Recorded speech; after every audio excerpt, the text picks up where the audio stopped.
ओम गुरु सत्ताय नमः। गायत्री महाविज्ञान तृतीय भाग। लेखक परम पूज्य गुरुदेव वेद मूर्ति तपोनिष्ठ पंडित श्री राम शर्मा आचार्य। आइए पढ़ते हैं, सुनते हैं और समझने का प्रयास करते हैं। गायत्री मंत्र के साथ स्वाध्याय शुरू करते हैं। ओम भूर्भुवः स्वः तत्सवितुर्वरेण्यं भर्गो देवस्य धीमहि धियो यो नः प्रचोदयात्। गायत्री साधना द्वारा आशाजनक सांसारिक सफलताएं प्राप्त की है। भिक्षाजीवी होकर दूसरों से ऋण लेकर आज के अभावग्रस्त जनता पर, श्रद्धालु जनता पर भारी बनकर साधु वेश बना लेना, बदली हुई परिस्थितियों का विचार न करके पूर्वजों की वेशभूषा का अंधा अनुकरण करना कोई बुद्धिमानी की बात नहीं है। साधु हो जाने वालों को भी अपनी आवश्यकता पूरी करने के लिए उतना ही प्रयत्न करना पड़ता है जितना कि गृहस्थी को। ऐसी दशा में यही उचित है कि अपनी जीविका की आप व्यवस्था करते हुए पारिवारिक कार्यक्रमों के साथ साथ सदावेश में साधु जीवन व्यतीत किया जाए। साधना मन से होती है, न कि वेश से। मन तो भारी भीड़ में भी शांत रह सकता है और एकांत वन में भी विकारग्रस्त हो सकता है। फिर एकांत सेवी लोगों की इंद्रिय विजय भी कच्ची होती है। जिसे चोरी करने का अवसर ही नहीं मिलता वह ईमानदार है, इस बात पर विश्वास नहीं किया जा सकता, क्योंकि प्रलोभन के वक्त वह फिसल सकता है। जिसको चोरी के सदा अवसर है फिर भी अपने पर काबू रखता है, उसी को विश्वस्त प्रामाणिक ईमानदार कहा जाएगा। एकांत जंगल में बैठकर लोगों से संबंध तोड़कर कोई व्यक्ति बुराइयों से बच जाए तो उसके संस्कार उतने सुदृढ़ नहीं हो सकते जितने कि निरंतर बुराइयों से संघर्ष करके अपनी अच्छाई को विकसित करने वाले के होते हैं। सूर की परीक्षा युद्ध भूमि में होती है। घर में बैठा हुआ तो मरीज भी तिस्मार खां कहला सकता है। गायत्री साधना द्वारा योग साधना करके आत्मिक उन्नति करने एवं कल्याण पथ पर चलने के लिए यह कोई कतई आवश्यक नहीं कि कोई विचित्र वेश बनाया जाए, घर द्वार छोड़कर भीख के टुकड़ों पर गुजारा किया जाए। कुछ विशिष्ट आत्माएं संन्यास की अधिकारी होती हैं। वह अधिकार तब मिलता है जब साधना पूर्ण परिपक्व होकर मनोभूमि इस योग्य हो जाती है कि वह संसार का पथ प्रदर्शन करने के लिए परिव्राजक बने। साधारण साधकों के लिए यह मार्ग ग्रहण करना अनाधिकार चेष्टा करना है। गायत्री की पंचमुखी साधना करने के लिए किसी को छोड़ने की आवश्यकता नहीं है, क्योंकि निश्चित समय, निश्चित अवस्था, निश्चित आहार विहार की सुविधा छोड़ने वाले को नहीं हो सकती। पात्र को पात्रों का अन्न पेट में जाकर बुद्धि पर तरह तरह के संस्कार डालता है। इसलिए अपने परिश्रम की कमाई हुई रोटी पर गुजारा करते हुए गृहस्थ जीवन में ही साधना क्रम का आयोजन करना चाहिए।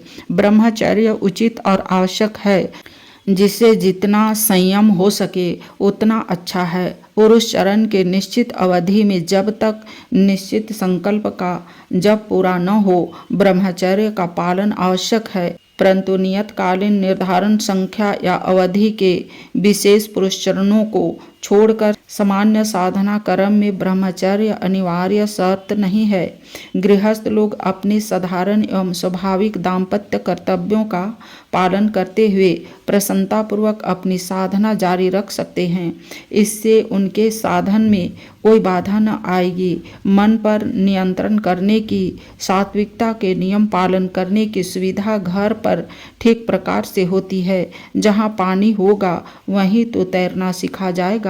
पानी से सैकड़ों कोस दूर रहने वाला मनुष्य भला अच्छा तैराक किस तरह बन सकेगा। तैरने की अनेक शिक्षाएं ग्रहण करने पर भी उसकी शिक्षा तब तक अधूरी रहेगी जब तक कि वह पानी में रहकर भी न डूबने की अपनी योग्यता प्रमाणित न कर दे।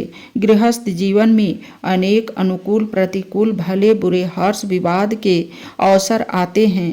उन परीक्षा के अवसरों पर अपने मन के साधन से स्वभाव और संस्कारों में प्रौढ़ता एवं परिपक्वता आती है।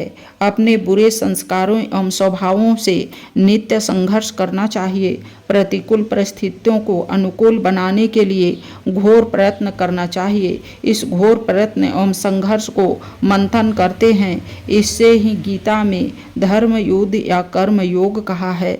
अर्जुन चाहता है, हमारा अज्ञानग्रस्त मन कहता है कि इस झंझट से दूर रहकर एकांतवासी बनकर सफलता का कोई दूसरा मार्ग मिल जाए।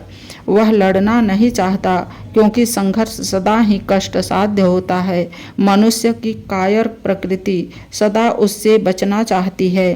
कायर सिपाही सदा ही लड़ाई के मोर्चे से भाग खड़े होने की योजना बनाते हैं। इसी प्रकार अपने स्वभाव की, परिवार की, समाज की, देशकाल की परिस्थितियों से खींचकर कई आदमी निराश होकर बुराइयों को आत्मसमर्पण ही कर देते हैं। इस स्थिति के प्रतिनिधि अर्जुन को भगवान ने बुरी तरह लताड़ा था और उसके तर्कों में झांकते ही कायरता का पर्दाफाश कर दिया था। भगवान ने कहा कि बिना लड़े कल्याण नहीं। सफलता असफलता की बात को मन से हटाकर लड़ने को अपना कर्तव्य मानकर तू लड़। साधकों के लिए भी यही मार्ग है। विपरीत परिस्थितियों से उन्हें निरंतर अति उत्साहपूर्वक युद्ध करना चाहिए। इतना प्रयत्न करने पर भी कम सफलता मिली, यह सोचना धर्म युद्ध के विज्ञान के विपरीत है। संघर्ष एक साधना है, उससे प्रकाश एवं तेज की वृद्धि होना अवश्य संभावी है।